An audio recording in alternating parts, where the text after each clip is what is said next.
মোৰ চেনেললৈ আপোনালোকক পুনৰবাৰ স্বাগতম জনাইছোঁ। প্ৰতি বছৰৰ দৰে আমি শিৱসাগৰ জিলা মহিলা সমিতিৰ ফালৰ পৰা জয়সাগৰৰ নপুখুৰী পাৰত থকা বিশেষভাৱে সক্ষম লোকক আমি এটা দিন দিওঁ, ৰিপাব্লিক ডে আৰু ইণ্ডিপেণ্ডেন্স ডে দিনা। ঠিক প্ৰতি বছৰৰ দৰে এইবাৰো আমি এয়া যাত্ৰা আৰম্ভ কৰিছোঁ। আমি এটা দিন তেখেতলোকক দিওঁ আৰু তেখেতলোকৰ লগত মত বিনিময় কৰি একাপ চাহ খাওঁ আৰু বহুত ভাল লাগে। আৰু সেয়েহে সেই উদ্দেশ্যে আজিও আমাৰ যাত্ৰা আৰম্ভ কৰিছোঁ।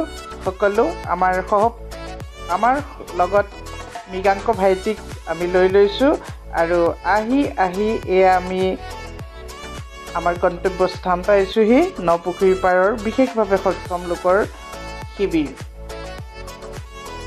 প্ৰতি বছৰ আমি এনেদৰে আহি তেখেতলোকৰ লগত মত বিনিময় কৰোঁ আৰু আমি একাপ চাহ খাওঁ, বহুত ভাল লাগে। এয়া মণিকা শইকীয়া বাইদেউ, নামেই যাৰ পৰিচয়, আমাৰ শিৱসাগৰ জিলা মহিলা সমিতিৰ প্ৰাণস্বৰূপ মণিকা শইকীয়া বাইদেউ। এয়া আপোনালোকক অকণমান সুন্দৰ পৰিৱেশটো এবাৰ কেমেৰাটো ঘূৰাই দেখুৱাই দিছোঁ। তাৰপিছতে আমি তেখেতলোকলৈ যি সাধ্য অনুসৰি খোৱাৰ বস্তু আনিছিলোঁ সেয়া আমি লৈ সকলো আগবাঢ়িছোঁ তেখেতলোকৰ শিবিৰলৈ। বহুত ভাল লাগে তেখেতলোকৰ লগত মত বিনিময় কৰি। সঁচা কথা ক'বলৈ গ'লে তেখেতলোকেও আমাৰ কাৰণে বহুত বাট চাই থাকে। এইবাৰ বাইদেউগৰাকীয়ে আমাক সুধিছে যে আপোনালোকে একচুৱেলি আমি 25 তাৰিখে যাওঁ, মানে আগদিনা যাওঁ, কিন্তু এইবাৰ আমি 26 তাৰিখে যাব লগা হ'ল বিশেষ কাৰণত।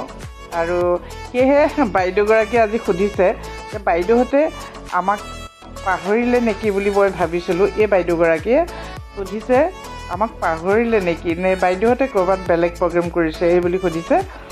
এয়া তেখেতলোকৰ কাৰণে এটা নামঘৰ প্ৰতিষ্ঠা কৰি থকা হৈছে চৰকাৰৰ ফালৰ পৰা, অৰ্ধনিৰ্মিত হৈ আছে, এপ্ৰিল মানত সম্পূৰ্ণ হ'ব বুলি কৈছে। এয়া তেখেতলোকে যিটো আৱাসত থাকে এয়া দেখুৱাই দিছোঁ অকণমান। একচুৱেলি মই যোৱা বছৰ ইণ্ডিপেণ্ডেন্স ডে'ৰ দিনাও মই এটা ভিডিঅ' মই দিছিলোঁ তেখেতলোকক লৈ। তেখেতলোক ইয়াত 9জন থাকে, কিন্তু আজি বেলেগ জেগালৈ যোৱাৰ কাৰণে তেখেতলোকৰ 4জন উপস্থিত আছে। তেখেতলোকৰ লগত কথা পাতি বহুত ভাল লাগে আৰু সঁচাকৈয়ে তেখেতলোকে আমাৰ কাৰণে আগ্ৰহেৰে বাট চাই থাকে আৰু খুব ভাল লাগে।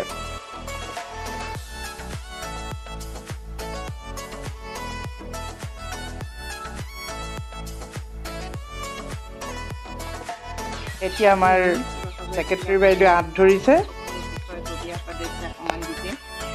শিৱসাগৰ নপুখুৰীস্থিত বিশেষভাৱে সক্ষম লোকৰ প্ৰশিক্ষণ কেন্দ্ৰত উপস্থিত হৈছোঁ। প্ৰত্যেক বছৰে বছৰটো দুটা দিন তেওঁলোকৰ লগত আমি বাধ্যতামূলকভাৱে আহি তেওঁলোকৰ লগত থাকিব লাগে। কিয়নো বাধ্যতামূলক কৈছোঁ, কাৰণ আমাৰ এইটো মহিলা সমিতিৰ একেবাৰে এৰিব নোৱাৰা ধৰা আমাৰ এটা কাৰ্যসূচী। 15 আগষ্ট আৰু 26 জানুৱাৰী।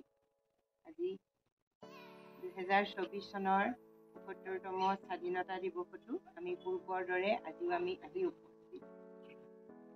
গণৰাজ্য দিৱসত আমি আজি ইয়াত উপস্থিত হৈছোঁ আৰু তেওঁলোকক আশীৰ্বাদ স্বৰূপে আমি তেওঁলোকক যিটো দিওঁ সেইটো ভগৱানৰ কৃপা কৰক। তেওঁলোকৰ যি মনৰ যি দুখ আছে সকলো দুখ যাতে মষিমূৰ কৰে। মধুৰী পুৰাম ৰঘুপতি, তেখেতলোকৰ মংগলৰ কাৰণে আৰু সৰ্বজনৰ মংগলৰ কাৰণে এটি প্ৰাৰ্থনা গোৱা হয়।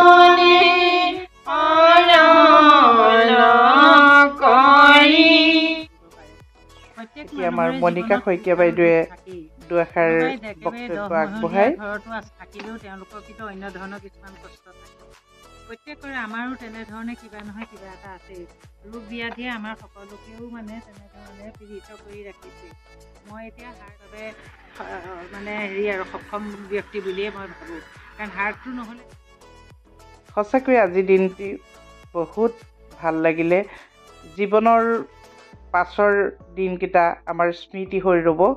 আৰু ভিডিঅ'টো মই আপোনালোকক এইকাৰণে আগবঢ়ালোঁ, সঁচাকৈ যদি আমি এনেকুৱা এটাকৈ হ'লেও কাম কৰোঁ, সামাজিক কাম, বহুত ভাল লাগে। এতিয়া আমি আমাৰ মূল উদ্দেশ্য শেষ কৰি আমি পুনৰ ঘূৰি গৈছোঁ। ঘূৰি গৈ আমি এখন হোটেল শ্ৰীহৰি, য'ত আমাৰ এয়া ৰাণু বাইদেৱে দেখুৱাই দিলে ইয়াত সুন্দৰ চাহ পোৱা যায়। গতিকে আমি ইয়াত সুন্দৰ চাহ খাবলৈ এই হোটেলত বহিলোঁ। পুনৰবাৰ আমি গাড়ীত বহি ঘৰলৈ উভতিলোঁ। পুনৰ আপোনালোকক ধন্যবাদ জনাই আজিলৈ